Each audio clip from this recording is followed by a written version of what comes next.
B J پی کی سرپرستی میں خفیہ بیرونی فنڈنگ پر چلنے والی آر ایس ایس سمیت تمام انتہا پسند تنظیموں نے بھارتی معاشرے کو اپنی لپیٹ میں لے لیا۔ بھارتی جریدے دی وائر کے مطابق مودی حکومت پر اثر انداز ہندوتوا تنظیم آر ایس ایس کے ساتھ حکومتی حلقوں کی اہم شخصیات بھی وفاداری رکھتی ہیں۔ امریکہ میں قائم Indian development and relief fund نے 1995 سے 2002 تک آر ایس ایس کو لاکھوں ڈالر منتقل کیے۔ گجرات میں عیسائیوں پر تشدد اور 2002 کے مسلمانوں کے قتل عام میں ہندوتوا تنظیموں کے ملوث ہونے کے دستاویزی ثبوت موجود ہیں۔ بھارتی سیاسی تجزیہ نگار راجیو پارولیکر کا کہنا تھا کہ امریکہ، برطانیہ اور یورپ سمیت دنیا بھر میں دہشت گرد تنظیمیں خفیہ فنڈز رکھتی ہیں۔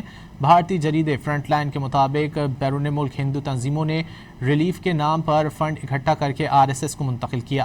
بھارتی تجزیہ کار ڈاکٹر پنکج شریواستو کے مطابق فنڈنگ کے خفیہ ذرائع بے نقاب ہونے کے خوف سے آر ایس ایس رجسٹریشن سے فرار اختیار کر کے معاشرے میں نفرت پھیلانے میں مصروف ہے۔